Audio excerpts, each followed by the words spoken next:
There is a war happening right now that the world is slowly, dangerously losing interest in. But in the last 3 weeks alone, Russia broke a ceasefire agreement it made personally with the President of the United States, launched the biggest single aerial assault of the year against Ukrainian civilians, and began preparing what military analysts believe will be a massive spring offensive aimed at breaking through Ukraine's lines entirely. At the same time, Ukraine has started hitting back in ways that would have seemed impossible a year ago, striking deep inside Russian territory, targeting oil refineries, chemical plants, power stations, and drilling rigs floating in the Caspian Sea. And while all of this is happening, peace talks are limping forward in Geneva, with negotiators meeting one day and missiles flying the next. This is not a conflict that is winding down. This is a conflict that is entering one of its most dangerous phases. And today we are going to walk through every piece of it. What's happening on the ground? What's happening in the air? What's happening at the negotiating table? What's happening with money and weapons and alliances? And we are going to tell you what it all actually means. Let's start from the beginning. Not 2022, 3 weeks ago. On January 19th, Donald Trump announced that Vladimir Putin had agreed to his personal request to halt strikes on Kyiv until February 1st. The idea was to create, in Trump's words, favorable conditions for peace negotiations. Ukraine's people were cautious. They had been bombed for nearly 4 years. They had seen ceasefires announced before. But still, an American president had personally intervened and Russia had agreed. Maybe something was shifting. It wasn't. On the night of February 2nd, going into February 3rd, Russian forces launched what Ukrainian officials immediately described as the biggest aerial assault of 2026. 450 drones, 71 ballistic missiles, in a single night. The targets were exactly what Trump had said would stop. Energy infrastructure, civilian buildings, the power grid that keeps people warm in one of the coldest winters Europe has seen in years. In Kyiv, more than 1,170 high-rise residential buildings lost heating. Not for a few hours, for days. In Kharkiv, Ukraine's second-largest city, a power plant was struck so severely it was damaged beyond repair. 300,000 people woke up without electricity. A 40-year-old woman named Yulia Davydenko was photographed wrapping her 2-year-old daughter Stephanie in a towel at a public bathhouse because their apartment had no heat and no hot water. That photograph went around the world. It captured something precise and important. This is what the war looks like for ordinary people. Not generals, not maps. A mother, a child, a towel, a public bath because home is uninhabitable. The energy truce was dead within 72 hours of it being officially in effect, and Russia didn't stop there. On February 7th, French Defense Minister Catherine Vautrin visited Kyiv. That same day, Russia launched another massive assault. On February 3rd, NATO Secretary General Mark Rutte had visited. That same day, Russia launched an assault. Military analysts noticed the pattern immediately. Russia was deliberately timing its largest strikes to coincide with Western officials visiting Ukraine. The message was explicit. It didn't matter who came to stand with Ukraine. Russia would respond with fire, and the bombs would fall regardless. By the middle of February, Zelensky was reporting that Russia had launched approximately 1,300 drones, 1,200 guided aerial bombs, and dozens of ballistic missiles in a single week. 1 week. Ukraine's energy minister said there is not a single power plant in the country that Russia has not attacked. The CEO of Ukraine's main energy provider, Tech, said Ukraine has lost roughly 70% of its generation capacity. Many civilians in major cities are receiving between 3 and 4 hours of electricity per day. 600,000 people have left Kyiv because life there has become functionally unsustainable. This is the reality of what Russia calls a special military operation. It is a systematic campaign to make Ukrainian civilian life impossible, to freeze people out of their homes, to knock out the hospitals, the schools, the heating systems, the water treatment plants, to make the country uninhabitable and force either mass population displacement or capitulation. Ukraine's energy minister has made this explicit. Russia is not hitting military targets when it bombs power substations. It is hitting people. Now let's talk about what Ukraine is doing in response, because this is where the story gets genuinely remarkable. Ukraine is hitting back, not at the front line, deep inside Russia, in ways and at distances that represent a fundamental shift in the nature of this conflict. Ukrainian drones struck 3 Lukoil drilling rigs in the Caspian Sea, not near Ukraine, not near the front, the Caspian Sea. These are offshore oil platforms belonging to one of Russia's largest energy companies. Ukrainian drones flew that far, found those rigs, and hit them. The rigs targeted were the Filanovsky platform, the Yuri Korchagin, and the Valery Grafer. together representing a significant portion of Russia's Caspian oil extraction capability. Ukrainian forces struck the Ilsky oil refinery in Krasnodar Krai. This facility processes 6.42 million tons of oil annually and directly supplies fuel to Russian military forces. Ukraine's general staff was explicit about this. They weren't pretending it was anything other than what it was. They hit a fuel supply chain for the Russian army. Ukrainian forces struck the Novocherkassk thermal power plant in Rostov Oblast, causing a region-wide power outage inside Russia. Ukrainian forces hit the Black Sea's largest oil terminal. Ukrainian forces struck railway energy infrastructure throughout the Sumy region and beyond, and perhaps most significantly, Ukraine's security service, the SBU, carried out an operation using its Deep Strike Alpha unit to hit the Metafrax chemicals plant in Perm Krai, that is deep inside the Ural region. That facility is one of the largest producers of industrial chemicals and explosive precursors in all of Europe.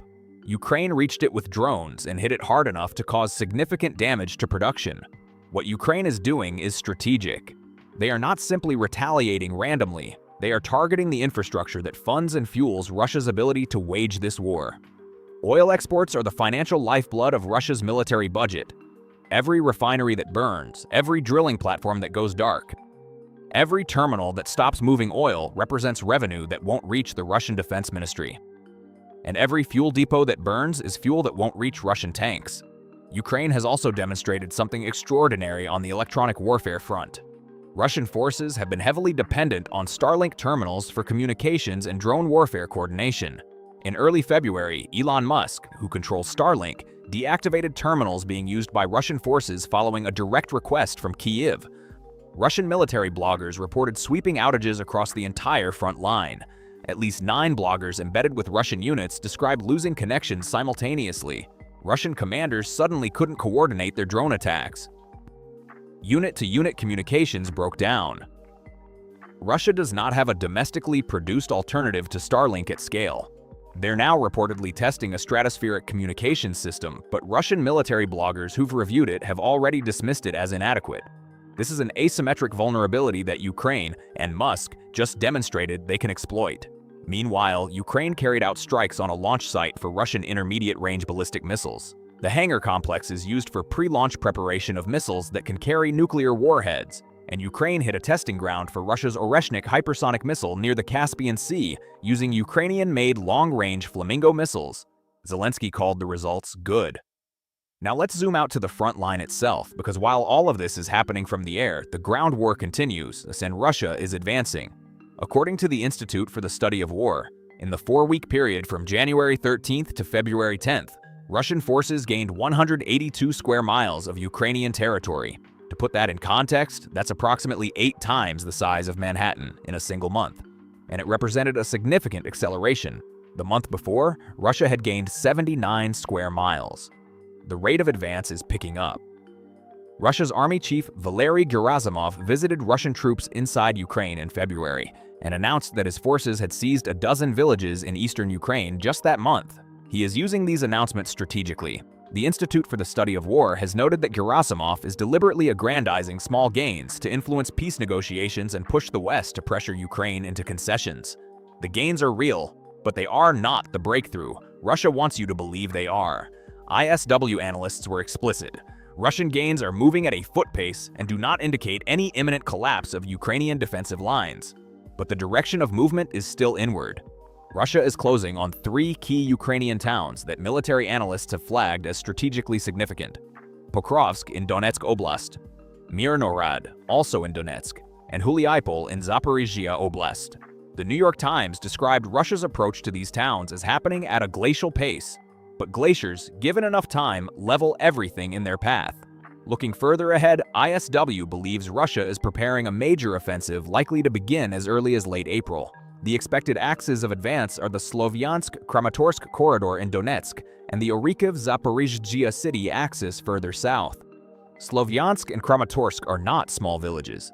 They are significant urban centers, the administrative and industrial heart of Donetsk Oblast. If Russia were to capture them, the strategic map of the war would change substantially. Ukraine has been fortifying these positions, but the pressure is intense and growing. Since the full-scale invasion began on February 24th, 2022, Russia has seized 29,210 square miles of Ukrainian territory beyond what it already occupied, including Crimea and the pre-2022 occupied Donbas areas.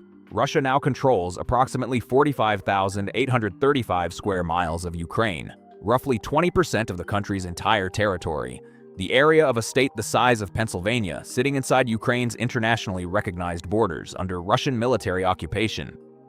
The human cost of this is almost beyond comprehension. Ukrainian officials estimate between 100,000 and 140,000 Ukrainian soldiers killed. Between 500,000 and 600,000 Ukrainian military casualties total, including the wounded. Russia's losses are even more staggering. The Ukrainian General Staff reported on February 17 that Russia has suffered 1,255,340 total troop casualties since the start of the full-scale invasion. That figure includes 890 Russian casualties on a single day. Former CIA Director William Burns told the Financial Times in January that Russia has suffered approximately 1.1 million casualties. The Estonian Foreign Intelligence Service put it at 1 million in a February 2026 estimate. Every serious Western intelligence agency is reporting Russian losses in the range of 1 million or more. Russia is replacing these losses partly through a continued mobilization effort and partly, and this is remarkable, through foreign fighters. The United Kingdom has confirmed that Russia is hemorrhaging approximately 8,000 troops per week and has been forced to hire foreign fighters to maintain its force levels. Ukraine found the bodies of 2 Nigerian soldiers fighting for Russia in the eastern part of the country. Hamzat Kazim Kolawole and Mba Stephen Udoka, both members of the 423rd Guards Motor Rifle Regiment of the Russian Armed Forces, Nigeria. Russia is recruiting soldiers from West Africa because it is running out of willing Russians willing to die for Putin's territorial ambitions. Now let's talk about the peace talks, because this is where things get most complicated and most consequential. Negotiations have been proceeding in fits and starts, mediated primarily by the United States. The most recent round of talks took place in Geneva on February 17th, just yesterday, and a second session is scheduled for February 18th, today. Ukraine's National Security and Defense Council Secretary Rustem Umerov described the discussions as focused on practical issues and the mechanics of possible solutions. That is diplomatic language for, we are discussing procedure, not substance. We are talking about how we might talk, not about what agreement might actually look like. The math of Russia's oil revenue is existential to this war. Russia needs oil money to fund its military. Every dollar that oil trades below market value is money Russia doesn't have. A full maritime ban would be the most significant economic pressure applied to Russia since 2022. The Kremlin is already threatening to deploy its navy if Europe seizes more Shadow Fleet vessels. Presidential aide Nikolai Patrushev called European seizures of these ships piracy. The fact that Russia is reacting this aggressively to shipping pressure suggests the pressure is working. Now contrast all of this with what America is doing. Or rather, what America is no longer doing. U.S. military aid to Ukraine fell by 99% in 2025 compared to 2024. Not 10%, not 50%, 99%. The Kiel Institute for the World Economy, a German think tank that tracks this data rigorously, published those figures in February. American military support, the country that for 2 years was the single largest supplier of weapons to Ukraine, has effectively stopped. At the same time, European military aid rose by 67% above the 2022 to 2024 average. What is happening is a fundamental restructuring of who is backing Ukraine. The United States under Trump is stepping back from its role as Ukraine's primary military patron and instead positioning itself as a would-be peace broker, one that appears to be applying significantly more pressure to Ukraine than to Russia. Europe is trying to fill the gap militarily, but Europe's defense industrial base is not yet at the scale needed to compensate for American withdrawal. This is the strategic picture in full. Russia is advancing on the ground, slowly but consistently. Russia is bombing Ukrainian civilians at a scale and pace designed to make Ukrainian life unlivable. Ukraine is striking deep inside Russia, targeting the financial and military infrastructure of Putin's war machine. Peace talks are happening, but Russia's terms amount to demanding surrender of territory it hasn't captured. The United States has effectively stopped arming Ukraine and is pushing Kyiv to make concessions. Europe is spending more than ever but is structurally unable to fully replace American support and is not offering Ukraine the EU membership timeline Kyiv needs as a security anchor. And a spring offensive is coming, potentially as soon as April. There is one more thing worth sitting with before we close. The anniversary of the full-scale invasion is February 24th. It will be 4 years, and Zelensky is expected to make an announcement that day, reportedly about wartime presidential elections and a possible peace referendum. The details matter enormously. How would elections work in a country where a third of the population has fled, where the front line is active across a 745-mile front, where Russian missiles fall on polling stations? How would a peace referendum be conducted fairly when the question of what peace even means is itself contested? These are not rhetorical questions. They are the central political dilemmas Ukraine faces right now, under pressure from Washington, with Russian bombs still falling. Putin is 71 years old. He has bet his legacy, his regime, his place in history on this war. He believes time is on his side, that Ukraine will fracture, that Western support will erode, that Europe will eventually blink, that the American president will prioritize a deal over a victory. He may be right about some of that. He has been wrong about a lot. He thought Ukraine would fall in 3 days. It's been 4 years. He thought Russia's economy would withstand sanctions. It has, but at enormous cost and with inflation and interest rates that are destabilizing Russian society. He thought Europe would freeze and capitulate over energy. Instead, Europe built out alternative supply and is now trying to ban Russian oil entirely. He thought 1 million casualties would break Russian society's willingness to fight. So far, it has not.